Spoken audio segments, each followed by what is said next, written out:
నమస్తే, welcome to జాగోరే Telangana. నేను మీ journalist Uday Kiran. పూర్తి స్థాయిలో జాగోరే తెలంగాణ ఈ రోజు నుండి మీ ముందుకి వార్తా విశేషాలను, మార్నింగ్ న్యూస్ పత్రికలను, అనాలిసిస్లను అన్నిటిని కూడా మీ ముందుకు తీసుకొచ్చే ప్రయత్నం చేస్తుంది. అదేవిధంగా మొత్తంగా స్వతంత్రంగా ఉండాలి అంటూ కూడా జాగోరే తెలంగాణను ప్రారంభించినటువంటి పరిస్థితి. జాగోరే తెలంగాణను ఇప్పటివరకు ఎవరు సబ్స్క్రైబ్ చేసుకోలేదు, వారందరూ కూడా సబ్స్క్రైబ్ చేసుకొని మీ యొక్క ఆశీర్వాదాలను మాకు ఇస్తారంటూ కూడా అనుకుని చాలా ధైర్యంగా అయితే మేము ముందుకు సాగాలని అడుగులో అడుగు వేయాలి. తెలంగాణ ప్రజా సమస్యల మీద పోరాడాలి, నిరంతరం రైతన్న కష్టాల మీద గలం విప్పాలి అనే కోరికతోటే ఈరోజు జాగోరే తెలంగాణ ప్రారంభమైంది. ఆ తరుణంలో పూర్తి స్థాయిలో తెలంగాణ రాష్ట్ర రాజకీయాలు ఎలా ఉన్నాయి అంటే, తెలంగాణ రాష్ట్ర రాజకీయాల్లో పూర్తి స్థాయిలో ఎక్కడి నేత ఎక్కడ ఉంటున్నారో అర్థం కాని పరిస్థితి. అధికారమే లక్ష్యంగా ఎవరైతే గతంలో 10 సంవత్సరాల పాటు అధికారంలో ఉన్నటువంటి నాయకులు ఇప్పుడు పార్టీలు మారే యోచనలో ఉన్నారు. పార్టీ మారి అక్కడ అధికార దర్పం వహించాలి, అధికార దర్పం తెచ్చుకోవాలనే ఆలోచనలో ఇప్పుడున్నటువంటి నేతలు ఉన్నట్టుగా సమాచారం అంతా ఉన్నది. చూద్దాం ఈరోజు ప్రధాన దినపత్రికల్లో ఏమేమి వార్తా విశేషాలు ఉన్నాయో. ముందుగా దిశా దినపత్రిక తీసుకుందాం. దిశా దినపత్రికకు సంబంధించి 2 హెడ్లైన్స్ అయితే, బ్యానర్ ఐటమ్స్ అయితే ఇచ్చినారు. దాన్ని జూన్ 3న లాసెట్ 3 సెషన్లో ఎగ్జామ్ అంటూ కూడా ఒకటి తీసుకొచ్చారు. లాసెట్ పీజీఎల్ సెట్ పరీక్ష వచ్చే నెల 3వ తేదీన నిర్వహించినట్టు లాసెట్ కన్వీనర్ విజయలక్ష్మి తెలిపారు. మొత్తం 3 సెషన్లలో ఎగ్జామ్ నిర్వహించినట్టు ఆమె పేర్కొన్నారు అంటూ కూడా ఒక వార్తను తీసుకొని వచ్చారు. తర్వాత ఢిల్లీలో బగబగ రికార్డ్ స్థాయిలో 52.3 డిగ్రీల ఉష్ణోగ్రత, నగర చరిత్రలో ఇదే మొదటిసారి. చల్లని కబురు, 24 గంటల్లో కేరళకు నైరుతి అంటూ కూడా ఐఎండీ కీలక ప్రకటన అంటూ కూడా ఒక వార్తను తీసుకొని వచ్చారు. పూర్తి స్థాయిలో అక్కడ ఢిల్లీలో కాలుష్యంతో పాటు ఎండలు కూడా బగబగ మండుతూ ఉన్నాయి. అక్కడ 52.3 డిగ్రీల ఉష్ణోగ్రతను నమోదవుతూ ఉన్నది. ఢిల్లీలో ఉన్నటువంటి తెలంగాణకు సంబంధించినటువంటి కావచ్చు, భారతదేశానికి సంబంధించినటువంటి ప్రజలారా తస్మత్ జాగ్రత్త. అక్కడ పొల్యూషన్తో పాటు ఎండలు కూడా విపరీతంగా పెరిగాయంట. దయచేసి తమకు ఎలాంటి ఎక్కువగా అవసరం ఉంటేనే బయటికి రండి, లేకపోతే ఇళ్లలోనే ఉండండి అంటూ కూడా జాగోరే తెలంగాణ తరపున మేము అడుగుతూ ఉన్నటువంటి పరిస్థితి.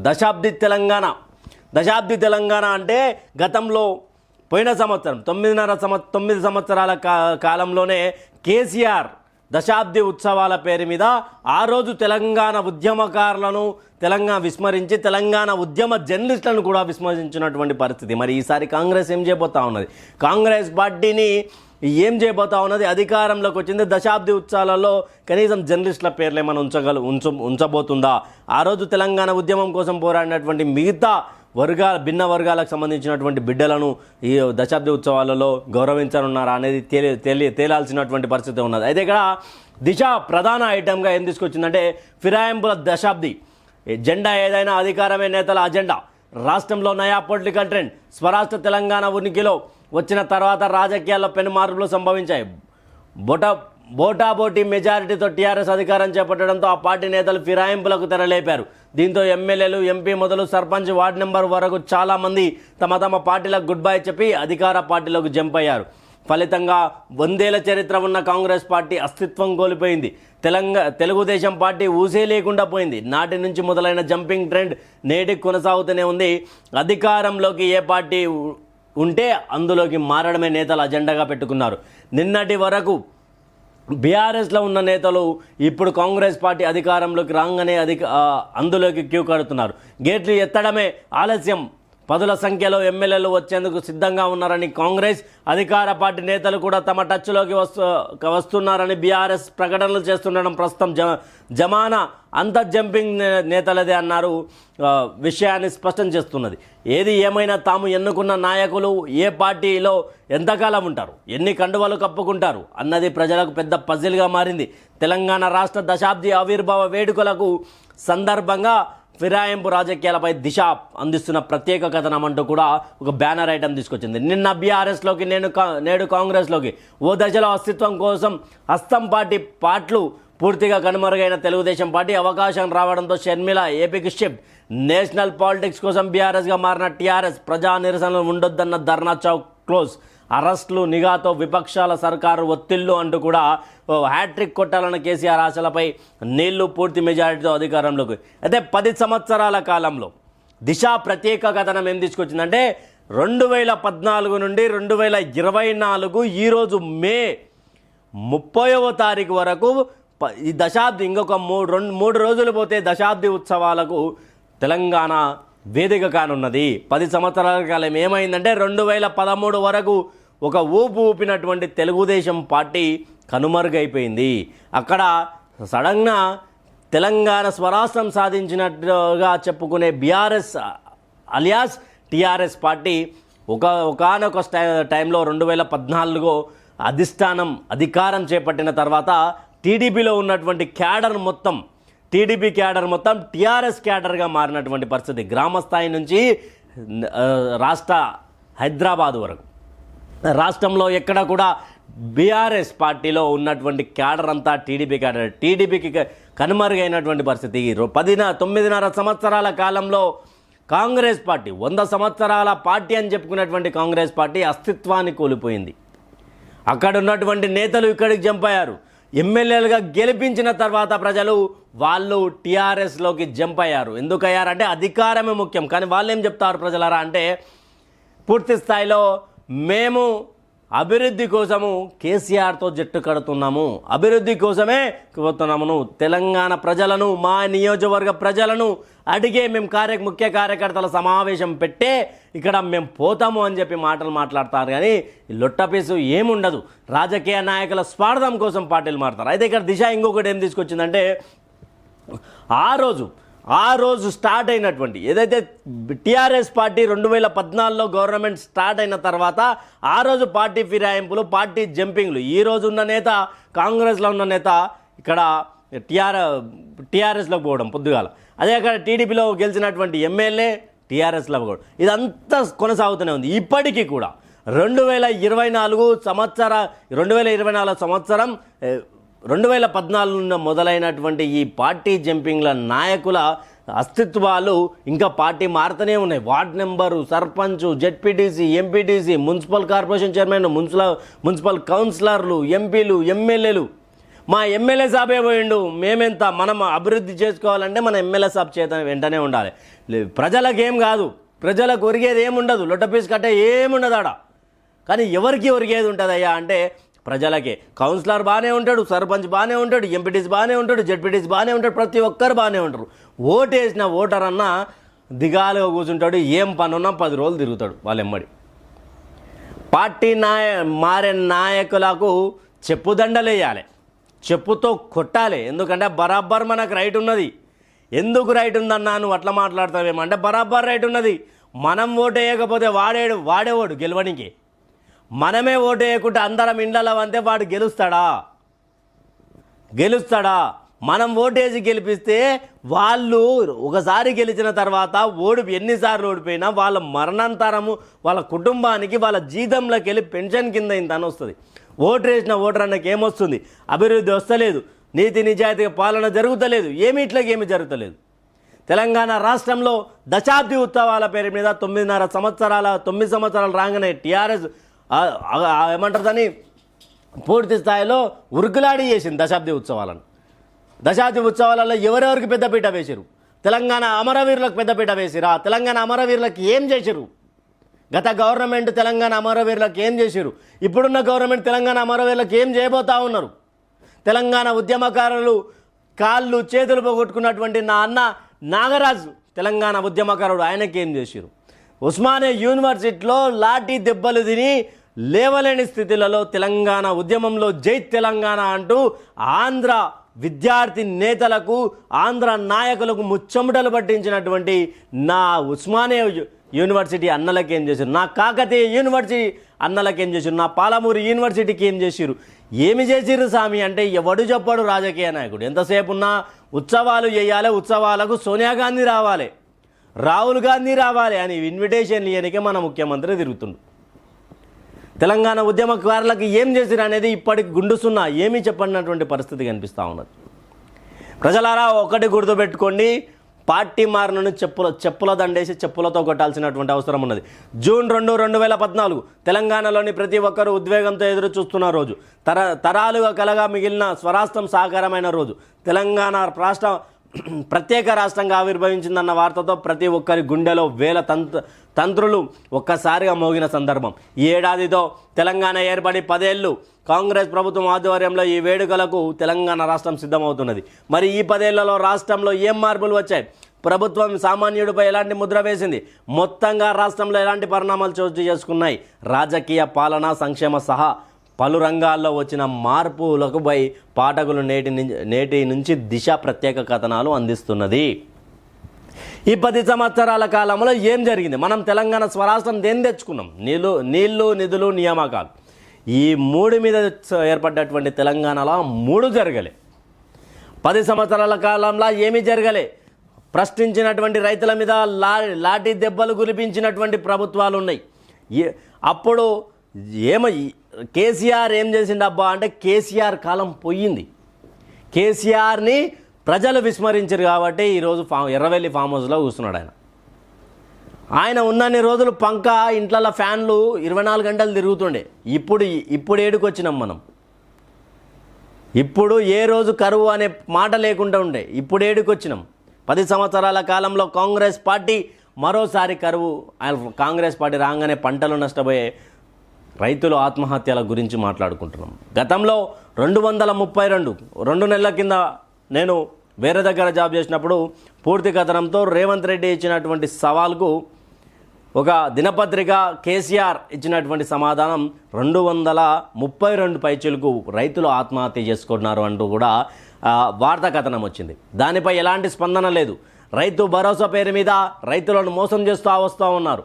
రైతు రుణమాఫీ పేరు మీద రైతులను అడ్డగోలు హామీలు ఇచ్చి రైతన్నను మోసం చేసినటువంటి పరిస్థితిలో, మోసం చేస్తున్నటువంటి పరిస్థితిలో కాంగ్రెస్ పార్టీ కనిపిస్తూ ఉన్నది. చేతగాని హామీలు. ఆల్రెడీ అప్పుల కుప్పలో ఉన్నటువంటి తెలంగాణ రాష్ట్రాన్ని ఆ దొర అప్పుల కుప్ప చేసిపోతే ఈ దొర ఇప్పుడు వచ్చినటువంటి రెడ్డి గారు ఇప్పటివరకు ఏమీ చేస్తలేడు. దాని మీద స్పందన లేదు. ఎలక్షన్ కోడాన్ని ముందరికి దొబ్బేస్తూ ఉన్నారు. ఈ 10 సంవత్సరాల కాలంలో ఏం జరిగింది అనేది దిశ ప్రత్యేక కథనం అంటూ కూడా ఒక వార్తను తీసుకొని వచ్చింది. 10 సంవత్సరాల్లో తెలిసి ఇక్కడ ధర్నా చౌక్ క్లోజ్ చేసిర్రు. అసలు ధర్నా చౌక్ మీద ఉద్యమాలు ధర్నా చేసి ప్రశ్నించేటోడే ఉండొద్దు అన్నట్టుగా కేసీఆర్ నియంత పాలనకు తెలంగాణ ప్రజలు గద్దె దించినటువంటి పరిస్థితి ఈ 10 సంవత్సరాల కాలంలో. నియంతను వదిలేసినాం. అయితే ఫినిషింగ్ టచ్ రాష్ట్ర గీతం చిహ్నం నేడే ఫైనల్. సమీక్ష నిర్వహించిన సీఎం రేవంత్ అందశ్రీ కీరవాణితో చర్చలు, ఉద్యమకారులు నిపుణులతో ఒపీనియన్ అంటూ కూడా ఒక వార్తను తీసుకొని వచ్చారు. రాష్ట్ర గీతం అధికార చిహ్నాన్ని సర్కార్ నేడు ఫైనల్ చేయనున్నదంట. ఎంబ్లం కోసం దాదాపు 12 నమూనాలు తయారు చేయగా ఒక దాన్ని ఎంపిక చేయనున్నారు. పోరాటాల త్యాగాలను ప్రతిబింబించేలా రాష్ట్ర చిహ్నం ఉండనున్నది. తెలుగు, ఇంగ్లీష్, ఉర్దూతో పాటు హిందీ భాషకు ఇందులో చోటు కల్పించనున్నట్టు తెలిసింది. అందశ్రీ రచించిన జయ జయ హే తెలంగాణను ఇప్పటికే రాష్ట్ర గీతంగా ప్రకటించగా సంగీత దర్శకుడు కీరవాణి మ్యూజిక్ అందజేస్తూ ఉన్నారు. వీటిపై బుధవారం సీఎం రేవంత్ రెడ్డి వేర్వేరుగా సమీక్ష నిర్వహించారు. ఉద్యమకారులు, నిపుణుల అభిప్రాయాలు సేకరించారు. మార్పులు చేర్పులపై నేడు మరోసారి చర్చించి సాంగ్. ఇక్కడ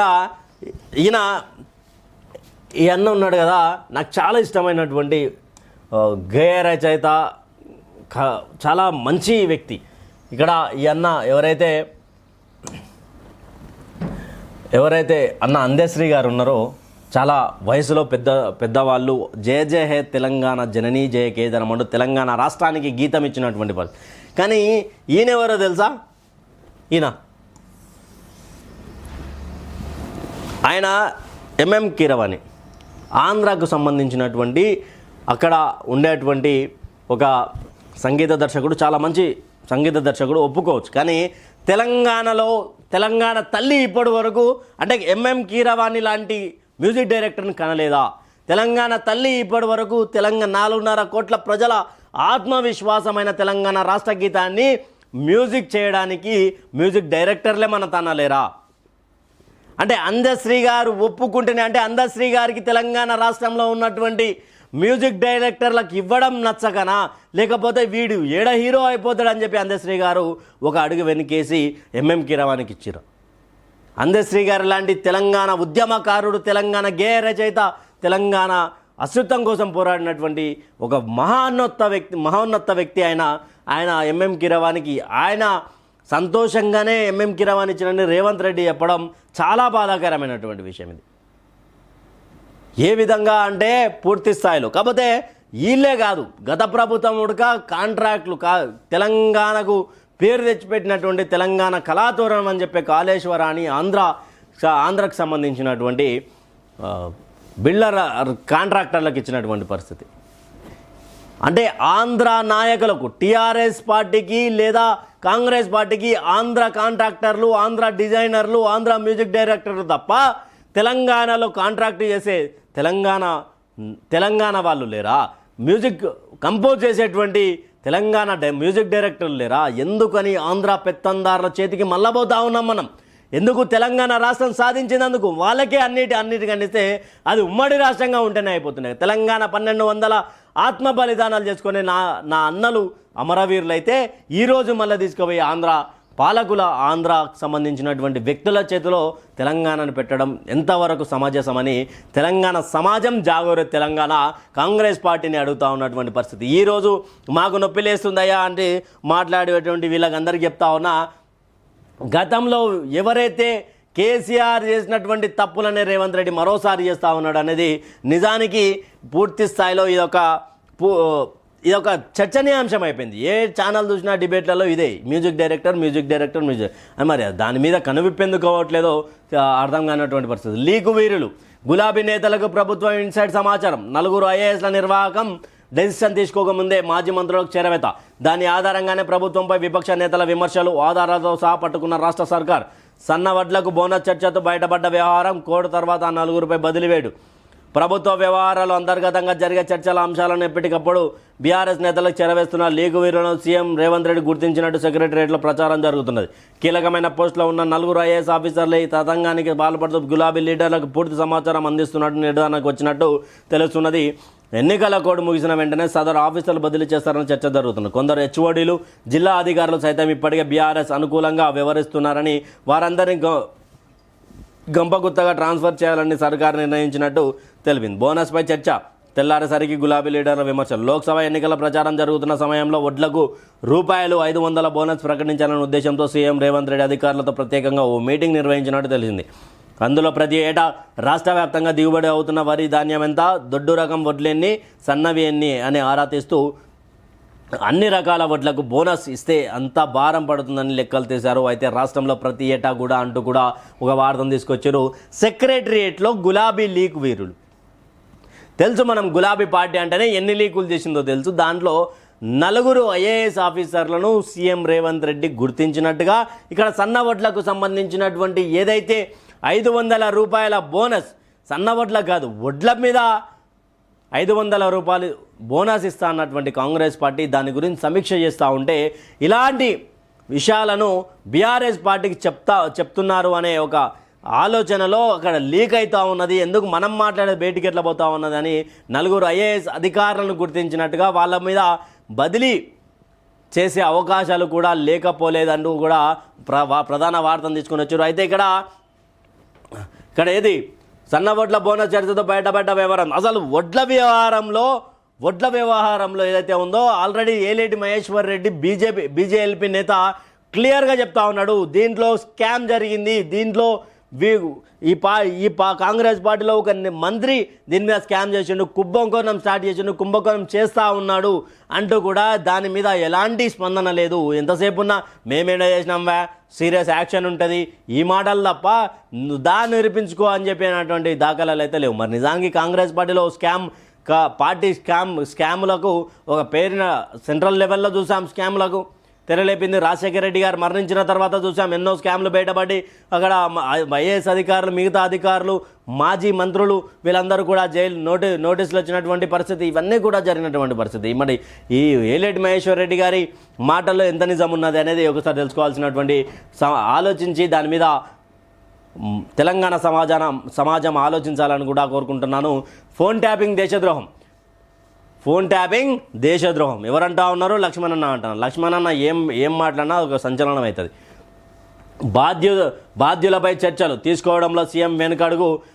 కాంగ్రెస్ ఢిల్లీ పెద్దల ఒత్తిడితో కేసులో రాజీ. ఆగస్టు సంక్షోభం వస్తే మేము రక్షించబోం రాజ్యసభ సభ్యుడు లక్ష్మణ్ అంటూ కూడా ఓ వార్తను తీసుకొచ్చారు.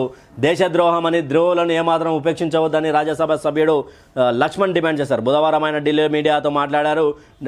ఢిల్లీ కాంగ్రెస్ పెద్దల ఒత్తిడితో ముఖ్యమంత్రి ఫోన్ ట్యాపింగ్ కేసులో రాజీ పడ్డారని ఆరోపించారు. ఆగస్టు సంక్షోభం వస్తే తాము రేవంత్ సర్కార్ను రక్షించబోమని లక్ష్మణ్ స్పష్టం చేశారు. పార్లమెంట్ ఎన్నికల తర్వాత బీఆర్ఎస్ ఇండియా కూటమిలో చేరుతుందన్నారు. అంటే మొత్తానికి లక్ష్మణన్న ఏం చెప్పుకుంటూ వస్తున్నా అంటే ఈ దేశద్రోహం అనే ద్రోహులను ఏమాత్రం ఉపేక్షించవద్దని రాజ్యసభ సభ్యుడు బుధవారం ఢిల్లీ మీడియాతో మాట్లాడి ఢిల్లీ కాంగ్రెస్ పెద్దల ఒత్తిడితో ముఖ్యమంత్రి ఫోన్ ట్యాపింగ్ కేసులో రాజీ పడ్డారని ఆరోపించారు. ఎందుకని నేనేం పట్టించుకుంటలేను, ఫ్రీ హ్యాండ్ ఇచ్చేసిన, అందరూ లోపలికి పోవాల్సిందే. కాంగ్రెస్ పార్టీ అధికారంలోకి రాకముందు నుండి ప్రచారం నుండి నీకు డబల్ బెడ్రూమ్ కట్టిస్తాం కేసీఆర్ అంటున్నటువంటి ముఖ్యమంత్రి గారు ఇప్పటి వరకు ఎందుకు ఫోన్ ట్యాపింగ్ గురించి ఇంత నత్తనడక నడుస్తూ ఉన్నది? నత్తనడక ఎందుకు నడుస్తూ ఉన్నది? ప్రభాకర్ రేవు ఏమైండు? ఆయన విచారణ ఏం జరిగింది? ఆల్రెడీ కాంగ్రెస్ పార్టీ పెద్దలతోటి కేసీఆర్ మాట్లాడిండు. తన ఇండియా కూటమిలో కేసీఆర్ కలవనున్నాడు, అందుకే ఈ ఫోన్ ట్యాపింగ్ తెరలేపారంటూ కూడా లక్ష్మణన్న మన రాజ్యసభ సభ్యుడు లక్ష్మణన్న క్లియర్గా చెప్తా ఉన్నాడు. నిజానికి ఇండియా కూటమిలో చేరే అవకాశాలు ముమ్మాటికి ఎక్కువ శాతంగా ఉన్నాయి. ఎన్డీఏలో అయితే చేరే అవకాశాలు అయితే కనిపించట్లేదు, కానీ పూర్తి స్థాయిలో ఇక్కడ కనిపిస్తూ ఉన్నాయి. ఈడీ ఛార్జ్ షీట్కు కోర్టు ఓకే, కవితతో సహా 5గురిపై అభియోగాలు, వచ్చే నెల 3న హాజరు కావాలన్న స్పెషల్ జడ్జి, 2 జైల్లో ఉన్నందున ప్రొడక్షన్ వారెంట్, మరో 3గురికి రౌస్ అవెన్యూ కోర్టు సమాన్లు అంటూ కూడా ఒక వార్తను తీసుకొని వచ్చారు. అయితే అక్కడ లిక్కర్ స్కామ్ అయిపోయింది. ఈడనేదో హంటర్ అంట, ఏదో కొత్త బీర్లు పవర్ 10,000 అంట. ఏమవి?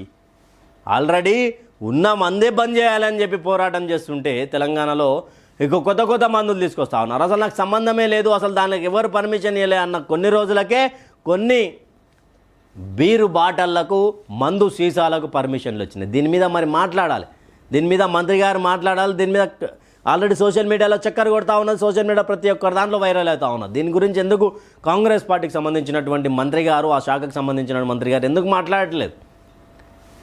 ఎందుకని దీని మీద మాట్లాడట్లేదు? అంటే నిజానికి కూడా కాంగ్రెస్ పార్టీ కొత్తదాన్ని తీసుకొని రాబోతా ఉన్నదా? పవర్ 10,000 అంట, ఏదో హంటర్ అంట, ఏదో మీద ఏదో బూమ్ బ్లాక్ బస్టర్ ఏదో మందు ఉన్నది.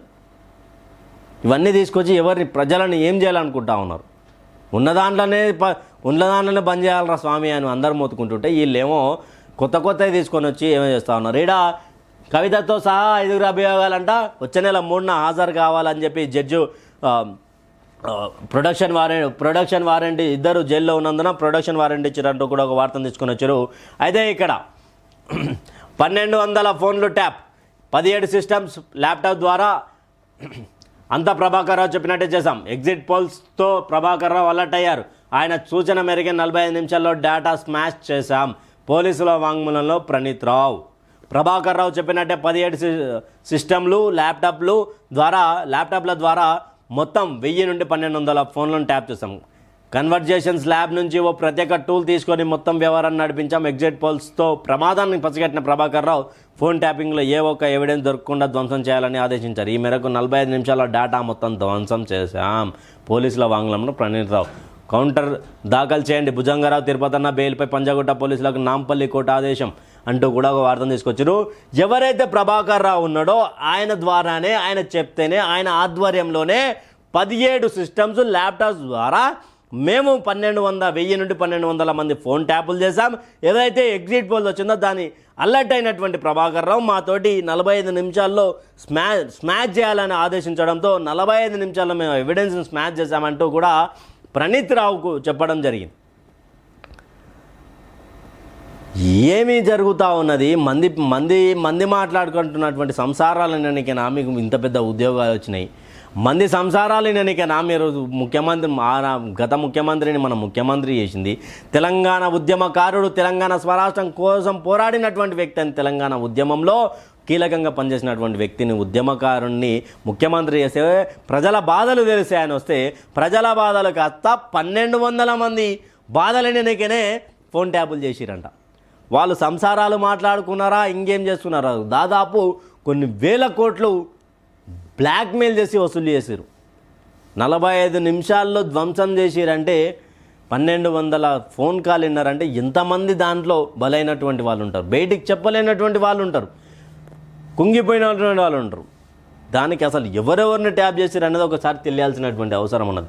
అయితే ఇక్కడ మరొకటి లోపం ఎక్కడ, ఆర్టీఓ సిబ్బంది ఇష్టరాజ్యం అంటూ కూడా ఒక వార్తను తీసుకుని వచ్చింది. స్మార్ట్ కార్డులపై సమాచారం కరువు, రోజులు గడుస్తున్న అందని కార్డులు, స్పీడ్ పోస్టులను కనిపించని డిస్పాచ్ డేటా.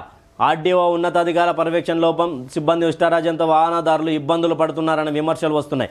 వాహనాలు రిజిస్ట్రేషన్ చేసుకొని రోజులు గడుస్తున్న ఆర్సీ రావడం లేదు. స్మార్ట్ కార్డ్ డిస్పాచ్ అయినట్టు రికార్డులో చూపుతున్న స్పీడ్ పోస్ట్లో మాత్రం డేటా కనిపించడం లేదు. ఇంతకు కార్డు డిస్పాచ్ అయిందా కాలేదా అనే విషయంపై తేలిక వాహనదారులు ఆందోళన చెందుతున్నారు. ఒకసారి ఈ ఆర్టీఓ ఆఫీసులలో ఏమవుతుందో ఒకసారి మాట్లాడుకుందాం ప్రజలరా, పూర్తి స్థాయిలో ఒకసారి మాట్లాడుకుందాం. అది ఎట్లుంటుంది వీళ్ళది స్టోరీ అంటే, వీళ్ళ స్టోరీ ఎట్లుంటుంది అంటే, ఆర్టీఓ ఆఫీస్కి పోతే ఎట్లుంటుంది,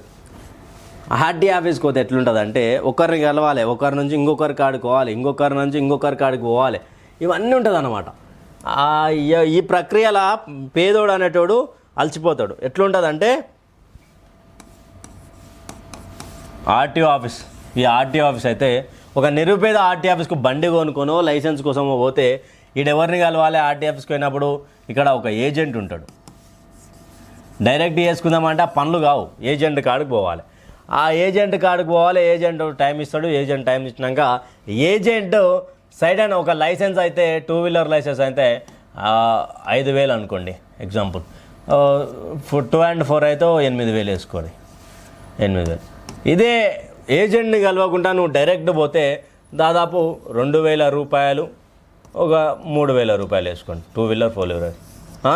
అయితే ఈడ ఏజెంట్ని కలిస్తే లైసెన్స్ కానీ ఏది కానీ ఇది స్పీడ్ ఉంటుంది వర్క్.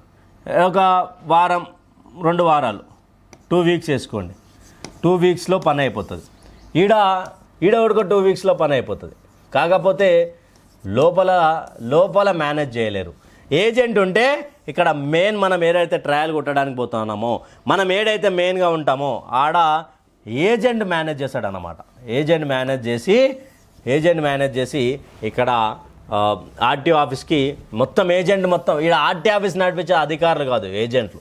ఈ ఏజెంట్లు ఈడనేమో సమయం కేటాయించుకోవాలి, సమయానికి వెళ్ళాలి, సమయానికి లేకపోతే ఆడ అధికారులు ఉన్నాడు. ఇక్కడ ఏజెంట్ చెప్పినట్టుగా అధికారులు తమ మాట నింటారు. అంటే ఒక నిరుపేద పోతే ఇక్కడ 2,000 అంటే దాదాపు 50% ఎక్కువగా పెట్టి, 2,000 అయితే 5,000, 4,000 పెట్టి, లైసెన్స్కి 3,000 అయితే 4,000 అయితే 8,000 పెట్టి, అలా పెట్టి ఏజెంట్లు ఆర్టీఓ ఆఫీస్లో చేయాలి. అసలు ఆర్టీఓ ఆఫీస్ వ్యవస్థ అనేది చాలా గలీజ్ అయిపోయింది ఆ వ్యవస్థ.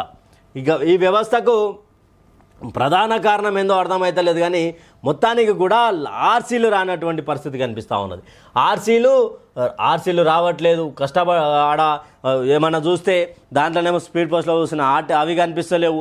అక్కడ పోయి ఆడితేనేమో పోస్ట్లో వస్తుంది అంటారు, పోలీసులు పట్టుకుంటేనేమో ఏం చెప్పాలనో అర్థం కాదు. కొత్త బండి సార్ ఇంకా రాలేదంటే నెంబర్ ప్లేటే వచ్చింది, ఇంకా రాదా అబ్బాయి అంటారు.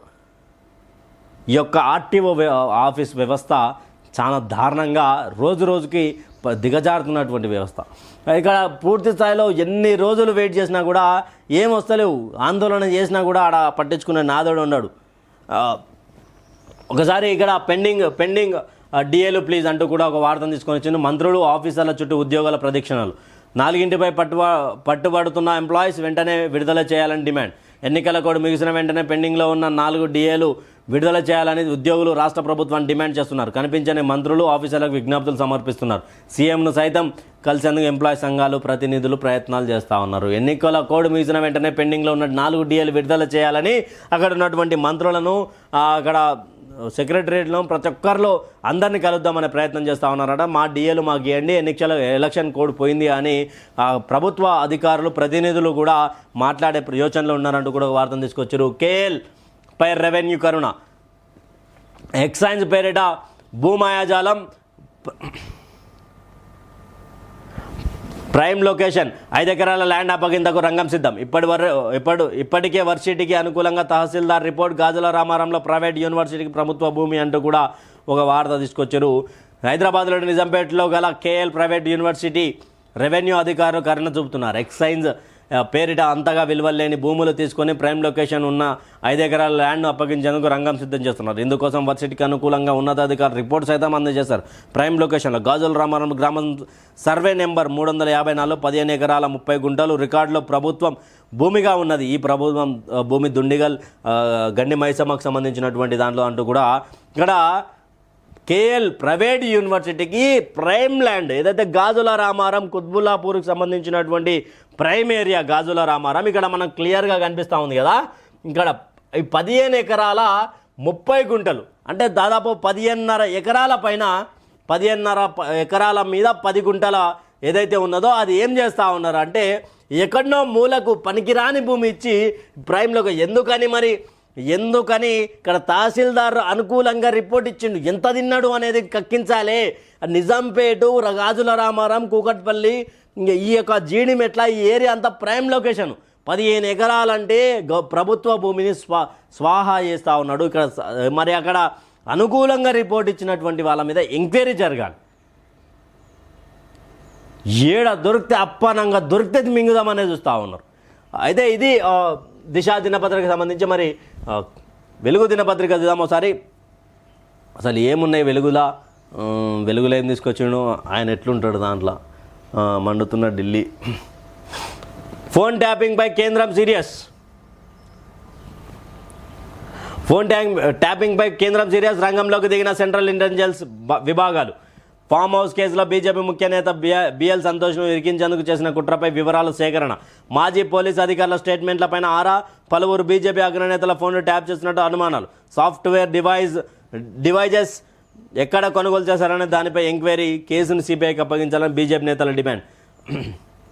గత బీఆర్ఎస్ సర్కార్ హయాంలో జరిగిన ఫోన్ ట్యాపింగ్ వ్యవహారాన్ని కేంద్ర ప్రభుత్వం సీరియస్గా తీసుకున్నది. బీజేపీ ముఖ్య నేత బిఎల్ సంతోష్ను ఫామ్ హౌస్ కేసులో ఇరికించేందుకు కేసీఆర్ కుట్ర చేశారని టాస్క్ ఫోర్స్ మాజీ డీజీపీ రాధాకిషన్ రావు తన వాంగ్మూలంలో వెల్లడించడంతో ఈ అంశాన్ని తీవ్రంగా పరిగణిస్తున్నది.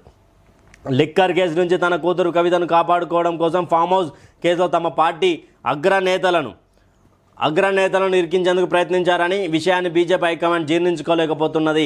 తమ పార్టీకి చెందిన మరికొంతమంది అగ్రనేతలు ఫోన్లను ట్యాప్ చేసినట్టు అనుమానిస్తున్నది.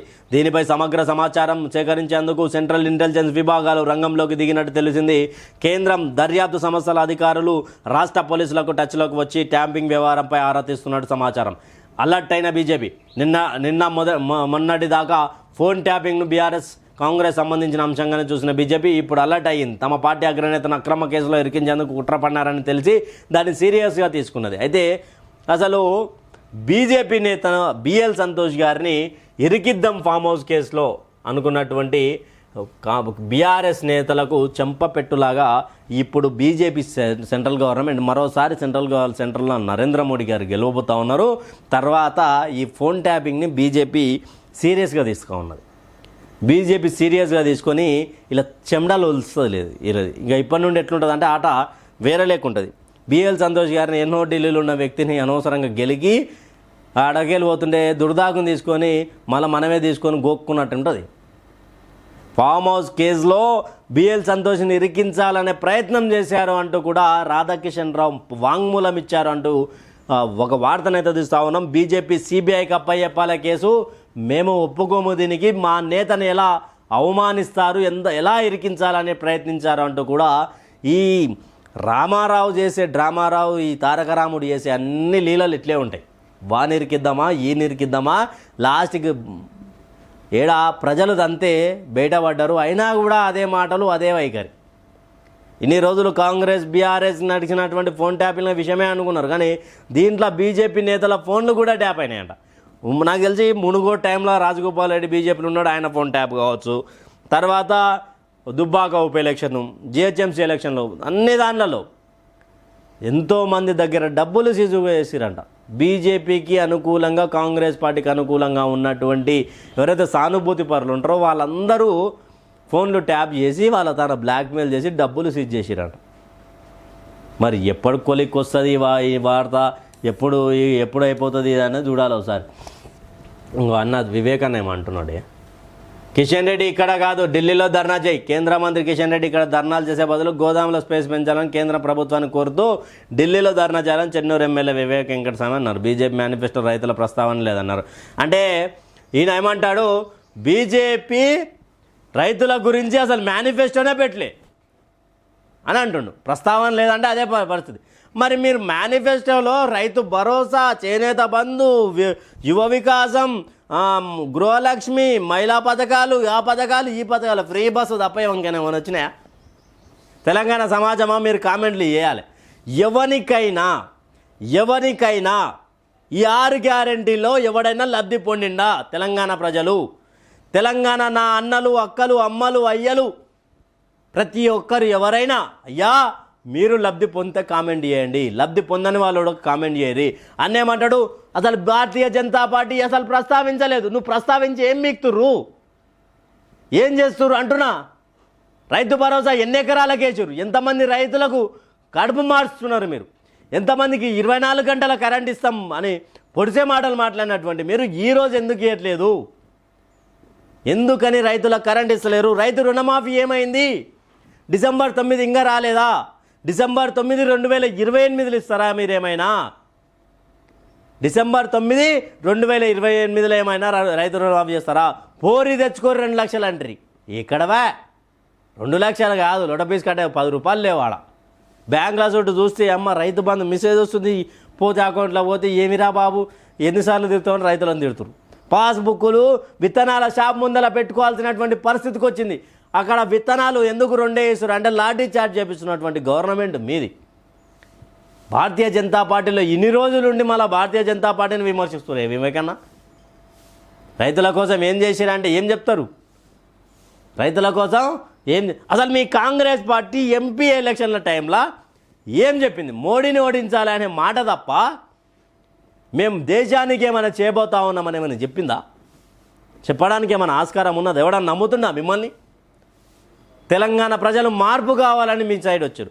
భారతీయ జనతా పార్టీలో కొన్ని మార్పు చేర్పులకు తెలంగాణ ప్రజలు అసంతృప్తితో ఉండి కాంగ్రెస్ పార్టీ వైపు తిరిగితే ఈరోజు మీరు అధికారంలోకి పోయారు. భారతీయ జనతా పార్టీలో ఎందుకని మరి ఇదే మాటలు మాట్లాడలేదు? ఈరోజు భారతీయ జనతా పార్టీని విమర్శిస్తున్నారు మీరు. రైతుల మేనిఫెస్టో మీరు పెట్టిరు. రైతులకు కరెంటు తీసేస్తా అని చెప్పిరా? మీరు తీసేస్తురుగా. రైతుల పంట నష్టాలు పోతారు మా గవర్నమెంట్ అని చెప్పారు. అది వస్తుందిగా. రైతులకు మేము అన్యాయం చేస్తామని చెప్పారు, అదే అవుతున్నదిగా. నీళ్ళు వదలమని చెప్తారు, నీళ్ళ వదలమని చెప్పారా మీరు? అది కూడా చేస్తురుగా. మీ మేనిఫెస్టోలకు అంతా వ్యతిరేకమే జరుగుతున్నదిగా. వివేకన్న ధర్నా చేయాలంట ఢిల్లీలో. ఆయన చేశాడు, మరి మీరెప్పుడు చేయాలి? పుస్తకాల రేట్లు తగ్గాయి. ఒక పుస్తకంపై ప్రభుత్వం రూపాయలు 10 నుంచి 74 వరకు తగ్గించింది. దీంతో ఒక క్లాస్కు రూపాయలు 200 నుంచి 370 దాకా ఆదా కానుంది. అన్ని మీడియం పుస్తకాల ధరలు తగ్గనున్నాయి. నిరుపేద తల్లిదండ్రులకు ఒక పెనుభారం అయితే తగ్గింది. పిల్లలు ఉండేదేమో గింతే ఉంటారు. వాడు చదివేది యూకేజీ, ఎల్కేజీ. ఎందుకంటే మా ఇంట్లో ఉడక మా చెల్లెల పిల్లలు ఉన్నారు. వాడు ఉండేదేమో 4 సంవత్సరాల పిల్లాడు. 1 బ్యాగ్ ఏమో 40 కేజీ. వాడు ఎన్ని కేజీలు ఉంటుందో వాడు నడిచి వానికి ఈ నడమే పోతుంది. ఇప్పుడు బుక్కుల రేట్ల మీద దాదాపు 200 నుండి 370 దాకా ఆదా కావచ్చు అని ఒక ఏ మీడియం అయినా ఏ క్లాస్ అయినా 200 నుంచి 370 రూపాయల ఆదాయం మిగిలబోతూ ఉంది అంటూ కూడా ఒక మంచి వార్తనైతే తీసుకొని వచ్చింది. అయితే ఇక్కడ నటి హేమకు మళ్ళీ నోటీసులు. బెంగళూరు రేవుపాటి డ్రగ్స్ కేసులో నటి హేమకు సెంట్రల్ క్రైమ్ బ్రాంచ్ సిసిబి పోలీసులు మరోసారి నోటీసులు జారీ చేశారు. వచ్చే నెల 1న తమ ముందు విచారణకు హాజరు కావాలని ఆదేశించారు. నేను ఏడున్నా హైదరాబాద్లో ఫామ్ హౌస్లో చిల్ అవుతున్నా అని అక్కనే చెప్పుకున్నది. అక్క చెప్పుకొని అక్కనే ఎరికింది. అక్క ఏదో పేరు మీద పోయింది. అక్క నటి హేమ ఏదో పేరు మీద పోయింది. ఆడికి పోయి ఆ పేరు చెప్తే ఇదేంద్రాబాయి సేమ్ ఉన్నారు అని చెప్పి పోలీసు వాళ్ళు అక్కడ రేవుపాట్లో దొరికిన ఫోటోను ఈమె పెట్టిన ఫోటోను మ్యాచ్ చేసి అదే డ్రెస్ మీద ఉన్నది ఈమెనే కదా అని చెప్పి పెట్టిరు. ఇక్కడ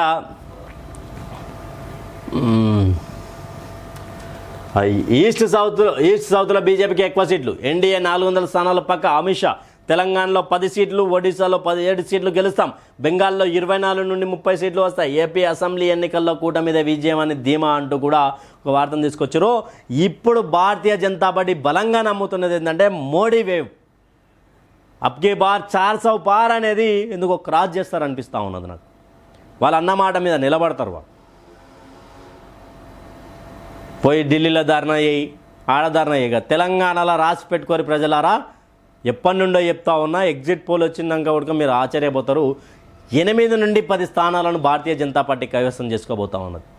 ఏమీ లేని తెలంగాణ రాష్ట్రంలోని 8 నుండి 10 స్థానాలంటే అక్కడ నార్త్లో ఉన్నటువంటి స్టేట్స్లో బలంగా ఉన్నటువంటి భారతీయ జనతా పార్టీ 400 మార్కును తాకడం చాలా ఈజీ.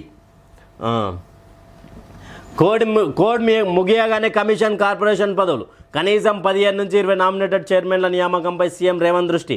విద్యా, వ్యవసాయం, ఇక కమిషన్లుగా మార్పు, ఎడ్యుకేషన్కు ఆకునూరు మురళి, అగ్రికల్చర్ కోదండారెడ్డి పేర్లు పరిశీలన. రాష్ట్ర మంత్రులు, డీసీసీల నుంచి సీఎంకు చెందిన సీనియర్ నేతల పేర్లు, లోక్సభ, అసెంబ్లీ టికెట్లను త్యాగం చేసిన వారికి ప్రయారిటీ అంటూ కూడా ఒక వార్త. అయితే ఈడ ఒకసారి ఇల్లు ఎవరికి ఏమి ఇస్తారు అన్నీ తెలుసు. ఎందుకంటే దీని మీద మాట్లాడి అలసిపోయినా నేను. ఎవరికి ఏమి ఇస్తారో అన్నీ అలసిపోయినా. ఈడ ఒకసారి ఏమైనా ఇచ్చారో కమిషన్ పదవులు, కమిషన్ చైర్మన్ పోస్టులు 37 రిలీజ్ చేస్తే అన్ని అగ్రవర్ణ కులాలకు సంబంధించి 21 చైర్మన్లను ఇచ్చారు. చైర్మన్లను ఈడ ఎవరు కట్టబెట్టారు? 21 చైర్మన్ పదవులను 37 మంది రిలీజ్ చేసి 37ల 21 మంది ఇస్తే 16 మంది ఎస్సీ ఎస్టీ బడుగు బలహీన వర్గ బిడ్డలకు వీళ్ళంతా కలిపి ఓసీ కేటగిరీకి సంబంధించినటువంటి అగ్రవర్ణ కులాలకు సంబంధించినటువంటి వాళ్ళకి ఇచ్చారు. ఈడ బీసీ, ఎస్సీ, ఎస్టీ, మైనారిటీ ఇంత కలిపి 16 మందికి ఇచ్చారు. ఎందుకని? రేవంత్ రెడ్డికి అత్యంత సన్నిహితుడు ఎవరు? ఇక్కడ అత్యంత సన్నిహితుడైనటువంటి మన రెడ్డి శ్రీనివాస్, ఉస్మానియా యూనివర్సిటీకి సంబంధించినటువంటి ఉద్యమ నాయకుడు. కాంగ్రెస్ పార్టీ రాజకీయ నాయకులు పార్టీలు మారుతుండేవాడుక జెండా మోయ కిందకి దింపకుండా ఈ భుజం నొస్తే ఈ భుజం మీద మోసినటువంటి నాయకులు ఉన్నారు కాంగ్రెస్ పార్టీలో. వాళ్ళందరూ ఏమైంది? వాళ్ళకి ఏమైనాయి? పదవులు ఎందుకు రాకపోయా? ఎవరా విజయబాబు? నేను చెప్తా ఉన్నా, ఎవరు విజయబాబు? ఎందుకు సామారామోహన్ రెడ్డికి ఎందుకు ఇచ్చిర్రు? సామారామోహన్ రెడ్డి కంటే ఇంకా మంచోళ్ళు లేరా? అంటే అడ్డగోలిగా మాటలు మాట్లాడి తిడితేనే ఇస్తారా? 37 మందిలో 21 మంది అగ్రవర్ణ కులాలకే ఎందుకు ఇచ్చారు? బడుగు బలహీన వర్గాలకు సంబంధించినటువంటి బిడ్డలు కనిపించలేదా మీకు? బడుగు బలహీన వర్గాలకు సంబంధించినటువంటి బిడ్డలు కనిపించలేదా? ఇది దీనికి సంబంధించినటువంటి వెలుగుకు సంబంధించినటువంటి వార్త. ఇప్పుడు ఎన్ని ఇచ్చినా ఏం చేసినా ఇదే కనిపిస్తుంది తప్ప ఇంకోటి ఏం కనిపించదు అన్నటువంటి పరిస్థితి. నా తెలంగాణ దినపత్రికను తీసుకుందాం ఒకసారి. కాంట్రవర్సీకి care of address Congress. Keeravani Sonia ఆహ్వానంపై తీవ్ర వ్యతిరేకత. రాష్ట్ర అవతరణ వేడుకలకు సోనియాకు ఆహ్వానం. మండిపడుతున్న ఉద్యమకారులు, వాగ్గేయకారులు. రాష్ట్ర ఏర్పాటు జాప్యంతో 1200 మంది ఆత్మహత్య. అప్పుడు బలిదేవత అన్న రేవంత్ రెడ్డి ఇప్పుడు బలిదేవతకు అతిథిగా ఆహ్వానమా? రాష్ట్ర గీతాన్ని స్వరకల్పన కోసం తెలంగాణ వాసీలేరా? దశాబ్ది ఉత్సవాల వేళ వివాదాస్పదం అవుతున్న సీఎం నిర్ణయాలు. జయ జయ హే గీతంపై బీఆర్ఎస్ వివక్ష. 2 సార్లు అధికారంలో ఉన్న గీతంపై సందిగ్ధతే. బీఆర్ఎస్ మార్పులకు అందశ్రీ ససెమెరా. కాంగ్రెస్ సర్కార్ మార్పులకు మాత్రం ఓకే. తెలంగాణ రాష్ట్ర ఆవిర్భావ దశాబ్ది ఉత్సవాల కాంగ్రెస్ ప్రభుత్వ నిర్ణయాలు కాంట్రవర్సీ అవుతున్నాయి. రాష్ట్ర గీతం బాధ్యతలు కీరవానికి అప్పగించడం, సోనియా గాంధీని అతిథిగా ఆహ్వానించడంపై సర్వత్రా విమర్శలు వెల్లువెత్తుతున్నాయి. 2004లోనే తెలంగాణ ఇవ్వాల్సిన కాంగ్రెస్ ఆలస్యం చేయడంతో 1200 మంది ఉద్యమకారం బలయ్యారు. సీఎం రేవంత్ గతంలో సోనియాకు బలిదేవత అంటూ బిరుదును కేటాయించారు. అటువంటి రేవంత్ ముఖ్య అతిథిగా ఆమెకు రెడ్ కార్పెట్ పరుస్తున్నారు. జయ జయ హే పాటను విస్తృతంగా వినియోగించుకున్న బీఆర్ఎస్ పార్టీ 2 సార్లు అధికారంలో చెలాయించిన రాష్ట్ర గీతంగా మాత్రం గుర్తించలేకపోయింది. కేసీఆర్ అందశ్రీతో విభేదాలతో రాష్ట్ర గీతానికి ఎగనామం పెట్టారు. చేపట్టాల్సిన చేర్పులు మార్పులపై కేసీఆర్ విభేదించిన రచయిత కాంగ్రెస్కు మాత్రం జయకొట్టాడు. ఆంధ్రవాసి కీరవాణి సంగీతంతో రాష్ట్ర గీతాన్ని రూపొందడం తెలంగాణ వాదులకు నచ్చడం లేదు. ఉద్యమకారులకు తెలంగాణ రాష్ట్రాన్ని బలించింది ఎవరు? అసెంబ్లీ సాక్షిగా, మీటింగ్ల సాక్షిగా రేవంత్ రెడ్డి సోనియా గాంధీని బలిదేవత అని చెప్పిండు. అదే బలిదేవతకు ఆ మహాతల్లికి 1200 మంది రైతు ఆ ఉద్యమకారులను ఆత్మ బలిదానం తీసుకున్నటువంటి బలిదేవత నేనంటలే. ఆనాడు రేవంత్ రెడ్డి అన్నాడు. ఆ రేవంత్ రెడ్డి గారే ఈరోజు రెడ్ కార్పెట్ వేసి వాళ్ళు రావాలని బతిమిలాడుతున్నాడు అంట ఢిల్లీలో. దండం పెడతాం మేడం మీరు రావాలి అని, దండం పెడతాం, ఒంగొంగి దండాలు పెట్టాలి వాళ్ళకు. మనం చూడలేదా ఎంతమంది వాళ్ళకు వంగి నమస్కారాలు పెడితే మనోడు నిలబడి మాట్లాడితే తనోడు అన్నట్టు ఉంటుంది కాంగ్రెస్ పార్టీ. రాహుల్ రావాలి, సోనియా గాంధీ రావాలి. అసలు అందశ్రీ గారు 10 సంవత్సరాలలో కేసీఆర్తో ఉన్నటువంటి విభేదాలలో అసలు దాన్ని పంగనామం పెట్టేసారు, పక్కకు పెట్టేసారు. ఈరోజు మరి కాంగ్రెస్ పార్టీ మార్పులు చేస్తా అంటే కీరవానికే ఇవ్వాలని ఎందుకు ఆలోచించిండో ఆ పెద్ద మనిషి అర్థమవుతలేదు. తెలంగాణలో అసలు మ్యూజిక్ డైరెక్టర్లు అనేటోళ్ళు లేరా? తెలంగాణ ఉద్యమకారులు అసలు పనికిరారా? తెలంగాణ ఉద్యమకారుల ఆత్మ విశ్వాసానికి సోనియా గాంధీ ఎందుకు ప్రతీక అవుతుంది? ఆమె ఎందుకు రావాలి? ఆమె తెలంగాణ తల్లి ఎట్లయింది? కాంగ్రెస్ పార్టీ చెప్పాల్సినటువంటి అవసరం ఉన్నది తెలంగాణ సమాజానికి. అసలు ఇక మళ్ళీ ఏమొచ్చింది, అయోధ్య రామయ్యకు దుబ్బాక వస్త్రం, దుబ్బాక చేనేత ఇక్కత్ వస్త్రానికి అరుదైన గౌరవం దక్కింది. గత ఆదివారం సిద్దిపేట జిల్లా దుబ్బాకలోని నేసిన వస్త్రాన్ని ప్రత్యేకంగా తీసుకెళ్లి బాలరాముడికి అలంకరించారు. 5 చేనేత మగ్గాలపై 5గురు కార్మికులు ఈ లినన్ వస్త్రాన్ని బాలరాముడి కోసం గులాబీ రంగులో ఉన్న దారంతో తయారు చేశారు. ఇక ఢిల్లీలో కేంద్ర చేనేత జౌలి మంత్రిత్వ శాఖ ఆధ్వర్యంలో 75 చీరల ప్రదర్శన ఏర్పాటు చేశారు. అందులో దుబ్బాక చేనేత చీర ఎంపికైనట్లు నిర్వాహకులు వెల్లడించారు. బాలరాముడిని రోజుకో రూపంలో నిర్వాహకులు అలంకరిస్తూ భక్తులకు దర్శన భాగ్యం అంటూ కూడా తెలంగాణ సమాజంలో ఒక అరుదైన ఘటన. తెలంగాణ సమాజం తలెత్తుకొని చేనేత అన్నలకు సలాం కొట్టాల్సినటువంటి అవసరం. బాలరాముడి కోసం 5 మంది నుంచి చేనేత కార్మికుల నుంచి మగ్గాలపై 5గురు కార్మికులు లినన్ వస్త్రాన్ని తీసుకొస్తే దుబ్బాక సిద్దిపేట జిల్లాకు సంబంధించినటువంటి చేనేత అన్న అక్కడ ఆయనది ఓకే అయినట్టుగా నిర్వాహకులు చెప్పారంట. ఇదొక శుభ సందర్భం. ఇది ఇప్పటి వరకు ట్రైలరే, అసలు అభివృద్ధి ముందున్నది ప్రధాని నరేంద్ర మోడీ మాట్లాడి నువ్వు అంటే ఒక టాపిక్ మీద అవుతుంది. ఇక ఫిక్స్ రాసి పెట్టుకోవాలి. అది మోడీ గ్యారెంటీ అంతే. మోడీ మాట్లాడితే ఆ మాట గ్యారెంటీ. చూడాలి మరి అసలు 4 తారీఖు 1 తారీఖు కొంతమంది ఏమేమి ఎగ్జిట్ పోల్ ఇస్తారని ఆలోచన. తెలంగాణలో బీజేపీకి మెజార్టీ సీట్లు అంచనా వేసిన జన్లోక్ పోల్. ఏపీలో మొదటి స్థానంలో ఎన్డీఏ, కర్ణాటకలోను కమలం పార్టీదే హవా, కేరళలో యూడీఎఫ్ది పైచేయి, తమిళనాడులో ఇండి కూటమి. దక్షిణాది రిజల్ట్ ప్రిడిక్ట్ చేసిన సర్వే సంస్థ అంటూ కూడా తెలంగాణలో బీజేపీకి మెజార్టీ ఎంపీ సీట్లు వస్తాయని జన్లోక్ పాల్ పోల్ టీం అంచనా వేసింది. ఈ మేరకు సౌత్ ఇండియాలో 3 రాష్ట్రాల్లో బీజేపీ ఎన్డీఏ జయకేతనం ఎగరవేస్తుందని సర్వే సంస్థ స్పష్టం చేస్తున్నది. ప్రస్తుతం ఎగ్జిట్ పోల్స్ మీద ఈసీ ఆంక్షలున్న నేపథ్యంలో Janlok poll south India general election prediction ఇవి అంటూ రాష్ట్రాల వారీగా మెజార్టీ సీట్లు కైవసం చేసుకునే పార్టీ లేదా కూటమి పేర్లను బుధవారం ప్రకటించింది.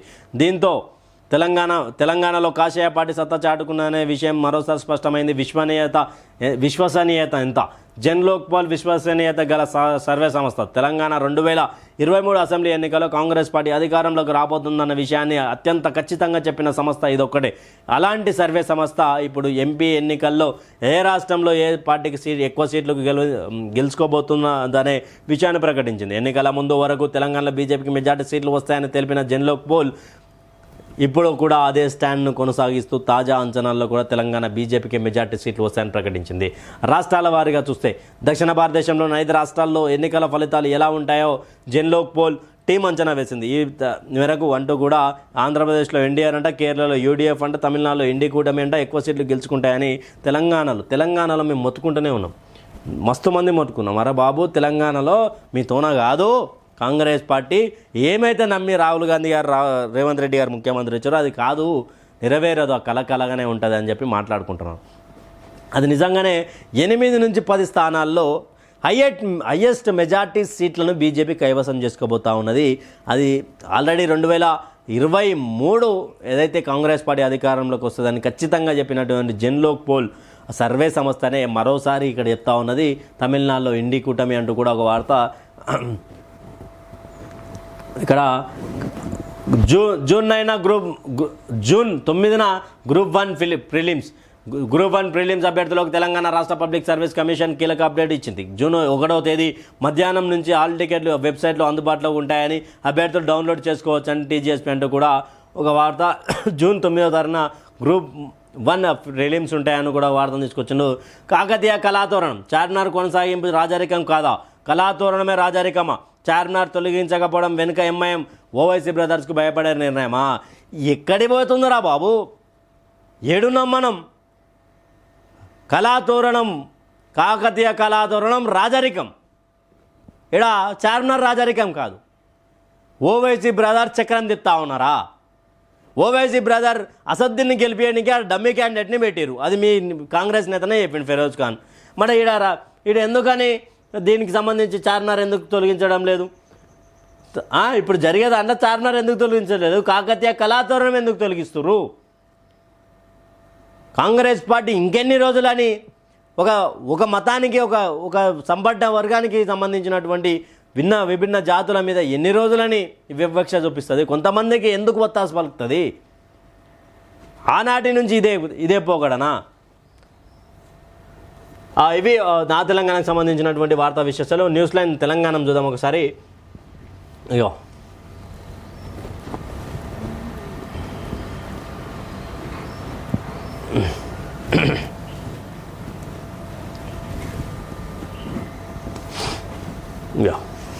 పాశం యాదగిరి సార్ది ఒక వార్తను తీసుకొని వచ్చారు. తెలంగాణను ఆంధ్రతో కల్పేస్తారేమో పాశం యాదగిరి సంచలన వాక్యాలు. ఏపీలో చంద్రబాబు అధికారంలోకి వస్తే జరిగేది ఇదేనా? రేవంత్ రెడ్డితో కలిసి బాబు కుట్రలు పన్నుతున్నారా? కాళేశ్వరంపై అబండాలు, అప్పుల లెక్కలు, శ్వేతపత్రాలు దీనికోసమేనా? తెలంగాణ రాష్ట్ర ఏర్పాటును విఫల ప్రయోగంగా చూపించే ప్రయత్నమా? రేపు చంద్రబాబు గెలిస్తే కాంగ్రెస్ పార్టీ వాళ్ళే ఆంధ్ర తెలంగాణను కలిపేస్తారేమో. ఈ మాట అన్నది ఏ పొలిటీషియనో సామాన్యుడో కాదు, ఓ నిఖార్సైన తెలంగాణ ఉద్యమకారుడు, సీనియర్ జర్నలిస్ట్ పాశం యాదగిరి. 10 ఏళ్లలో ఎప్పుడు వినబడని మాట, ఏ తెలంగాణవాది అనని మాటను తొలిసారి ఆయన అన్నారు. తెలంగాణ ఆత్మగౌరవం కోసం నిత్యం తపించి శ్రమించి అక్షరాలతో తన కళాన్ని కదిలించి ఉద్యమ ఆకాంక్షలతో తన కళాన్ని వినిపించిన పాశం యాదగిరి ఎందుకు ఈ మాట అన్నారు?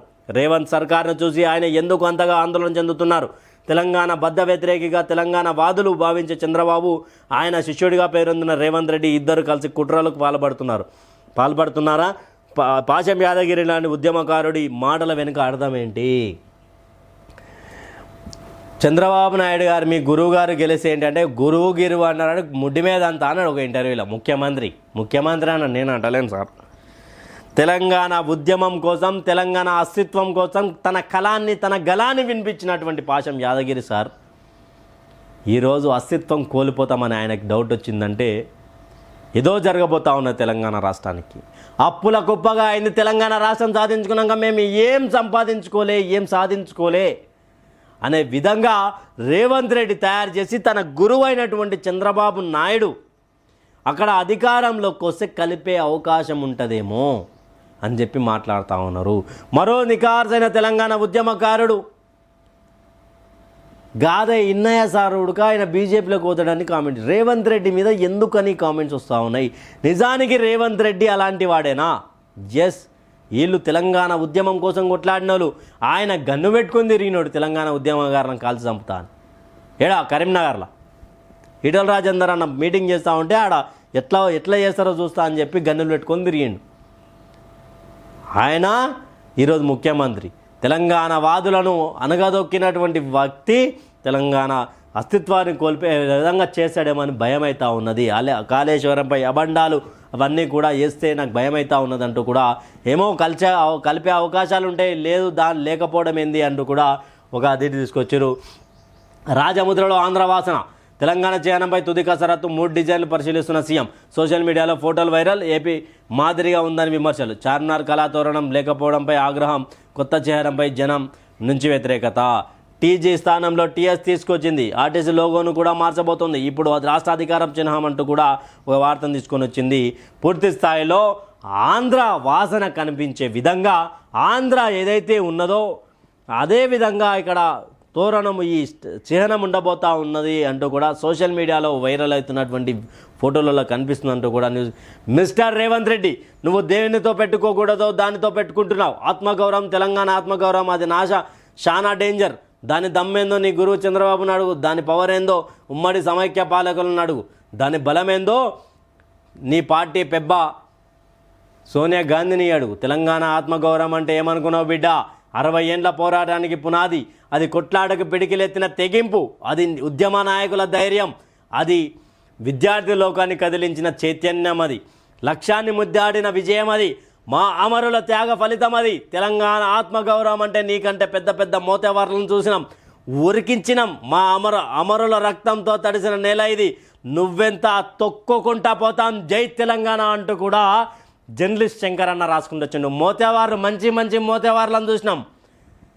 తెలంగాణ అస్తిత్వాన్ని కూలగొట్టడానికి, అస్తిత్వాన్ని తెలంగాణ ఉద్యమకారులను పండబెట్టడానికి ఆ రోజు సమైక్య పాలనలో ఉన్నటువంటి ఇప్పటి కాంగ్రెస్ నాయకులు, అప్పటి ఆంధ్ర పాలకులు అందరూ కూడా కూడగట్టుకొని ఈరోజు సికింద్రాబాద్ పార్లమెంట్ సెగ్మెంట్కి ఎంపీ అభ్యర్థిగా ఉన్నటువంటి దానం నాగేందర్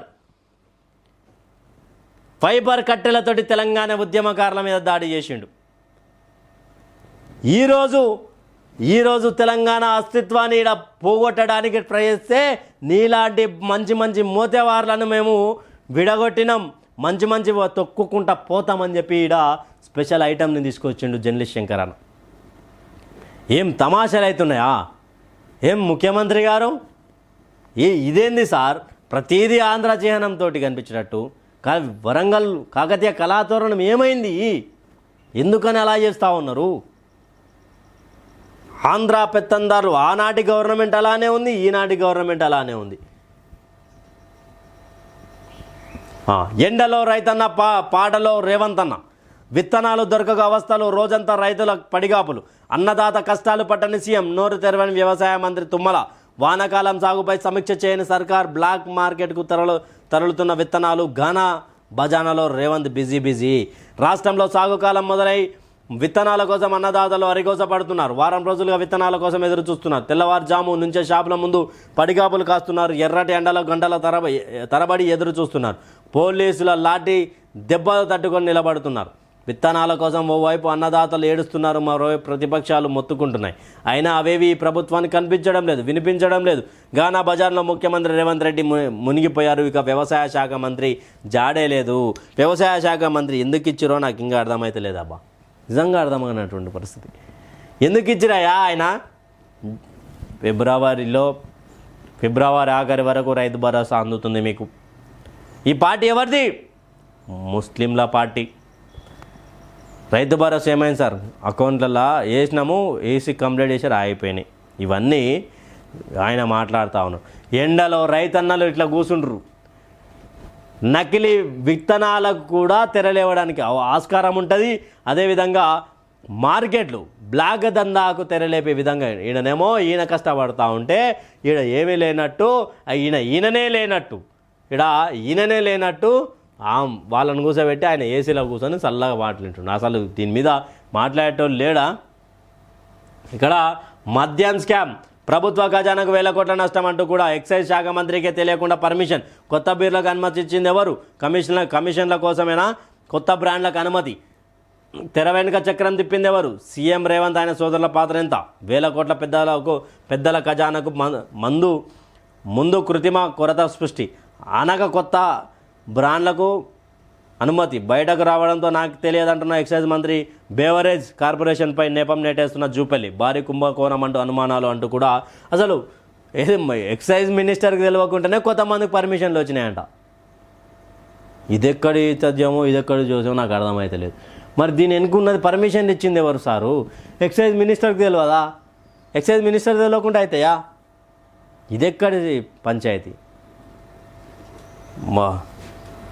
మాట్లాడదాం దీని గురించి ఒకరోజు స్పష్టంగా. తెలంగాణలోకి చేత కాదా? కీరవాణితో మ్యూజిక్ అంటే ఫీల్ అయ్యా. తెలంగాణ తల్లి ఓ గాయకుడిని కనలేదా? నాకు సపోర్ట్ చేసిన వాళ్ళు లేరు. నేను అందశ్రీ లాంటి వారిని గౌరవించాను. అసలు తెలంగాణ గీతాన్ని వినను. న్యూస్ లైన్ తెలుగు తెలంగాణతో చరణార్జున్ అంటూ కూడా ఒక వార్తను తీసుకొచ్చారు. ఎస్, మంచి మ్యూజిక్ డైరెక్టర్ అన్న. 3 రంగుల జెండా వట్టి అంటూ ఈయన రేవంత్ రెడ్డి గారికి పాట రాసింది ఈయననే, లిరిక్స్ ఇచ్చింది ఈయననే, పాడింది వీళ్ళే అంతా వీళ్ళే. అంటే ఇక్కడ ఆంధ్రాకు సంబంధించినటువంటి వ్యక్తి లేకపోతే వీళ్ళకి సంబంధించి ఏముండదా? మేము చూడం బరాబర్ వినమని చెప్పి చెప్తా ఉన్నాడు. ఎమ్మెల్యే వీరేశం అనుచరుల అరాచకాలు, భూమిని ఆక్రమించుకునేందుకు దాడులు, సొంత భూమిలో యువ రైతు ఆత్మహత్యాయత్నం. దాడులు, ప్రతి దాడులు, కాంగ్రెస్ పార్టీ ఎమ్మెల్యే సంబంధించినటువంటి అనుచరులు అరాచకం అంటూ కూడా ఒకటి తీసుకొని వచ్చారు. కావాలనే పాస్బుక్స్ పెడుతున్నారు. రైతులపై లాఠీచార్జ్ జరగలేదు వ్యవసాయ శాఖ మంత్రి. మరి ఏం జరిగిందన్నా?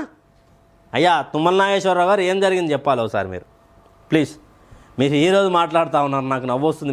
మీరు అసలు ఏందో నాకు అర్థమైతలేదు. విత్తనాల దుకాణంలో స్టాక్ ఉందని కావాలని రైతులు క్యూ లైన్లో పాస్బుక్స్ పెడుతున్నారు. రాష్ట్ర వ్యవసాయ శాఖ మంత్రి తుమ్మల నాగేశ్వరరావు అన్నారు, ఎరువులు గతంలో కంటే ఎక్కువగా ఉన్నాయని, ఆదిలాబాద్ రైతులపై ఎక్కడ లాఠీచార్జ్ చేయలేదని తెలిపారు.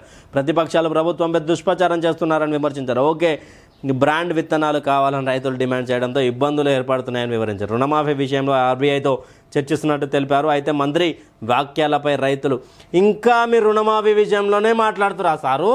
డిసెంబర్ 9న ఉరుకురి మేము చేస్తాం మరి అన్నారు. మరి ఏంది సారు? వాళ్ళకు బిల్లులు వస్తున్నాయంట, వాళ్ళకు నోటీసులు వస్తున్నాయంట, ఇంకా మాట్లాడుతున్నారా మీరు? ఇంకా లాఠీ చార్జే జరగలే అని సిగ్గు లేకుండా చెప్తున్నారేం సార్ మీరు? లాఠీ చార్జ్ జరగలేదా? పోరే సార్ ఆదిలాబాద్కు రైతులతో మాట్లాడారు, తెలుస్తుంది. ఆర్బీఐతో రుణమాఫీ గురించి మాట్లాడుతున్నారు అంటే మరి ఇన్ని రోజులు ఎందుకు హామీ ఇచ్చారు? ఎందుకు ఆ బట్టబాజు హామీని తీసుకుని వచ్చి రైతు రుణమాఫీ అని చెప్పి ఎందుకు ప్రజలను మభ్యపెట్టబోయారు? ప్రజలను ఎందుకు మోసం చేస్తూ ఉన్నారు? ఇది ప్రజలారా, తెలంగాణ రాష్ట్రంలో పూర్తి స్థాయిలో ఒకవైపు జయ జయ తెలంగాణకు సంబంధించినటువంటి ఆలోచన నడుస్తూ ఉన్నది. ఒకవైపు ఏమో కొత్త బ్రాండ్లు తీసుకొచ్చి ఎక్సైజ్ మినిస్టర్కి తెలియకుండా పర్మిషన్లు వచ్చినాయి, అదొక లొల్లి. ఈడ కావాలనే పాస్బుక్స్ పెడుతున్నారు, వాళ్ళకి తీట బట్టి వాళ్ళు పెడుతుర్రు, మాకేం సంబంధం లేదు. ఆర్బీఐతో రుణమాఫీ విషయంలో కాంగ్రెస్ పార్టీ నిక్కచ్చిగా చెయ్యొద్దు అనే ఆలోచనలో ఉన్నది. అది ఎప్పుడు చేస్తారంటే ఇంకో ఎలక్షన్ మూమెంట్లో చేస్తారు, ఇంకే ఏరిగా.